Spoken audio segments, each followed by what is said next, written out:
So we're going to talk about how to solve two-step equations, and I'm going to use an example of wrapping a gift. So let's say that I wrap a gift, and first I put it in a box. Then I put it in wrapping paper.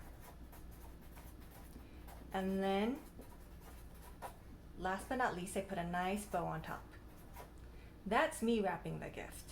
I'm the person who put the gift away. I know what it is, and I'm going to give it to you. So then you are going to find out what the gift is. So your job is to find out what the gift is and to take it. So when you unwrap the gift, that's what you're doing to find out what the gift is. Kind of like finding out what a variable might be. But let's step back for a second. All right, so you're opening the gift. And my question to you is, what will you do first? Will you open the box first? Well, you can't, because there's a bow and wrapping paper on the outside. So you cannot do the unwrapping of the gift in the same order that I wrapped the gift.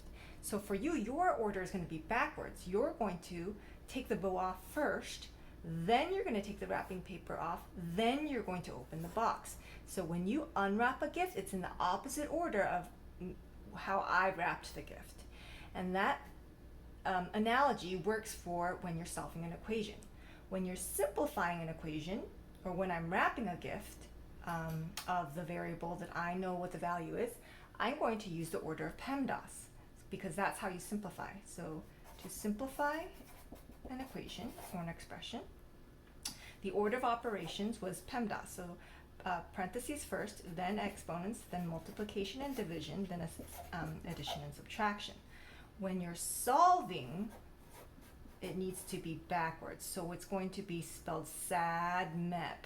So you're going to go subtraction and addition first, then division and multiplication next, then exponents, then parentheses last. That's the order in which you're going to solve, backwards. So this is the order of solving.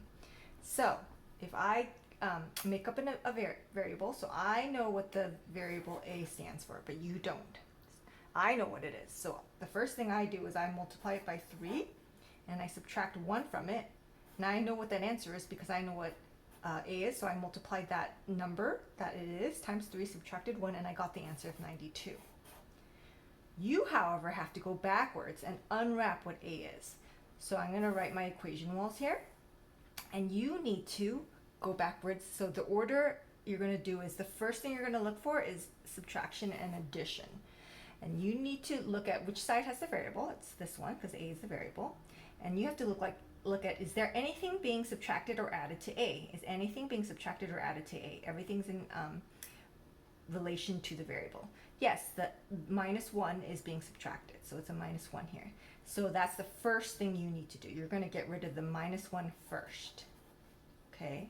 The next thing you're going to look at is there anything multiplied or divided? But let's do this first. So whenever there's 2 or more numbers with the variable, you always get rid of the adding or subtracting number first. So I'm going to do the opposite operation of -1, which is +1. Get rid of the -1. -1 plus 1 is cancels out.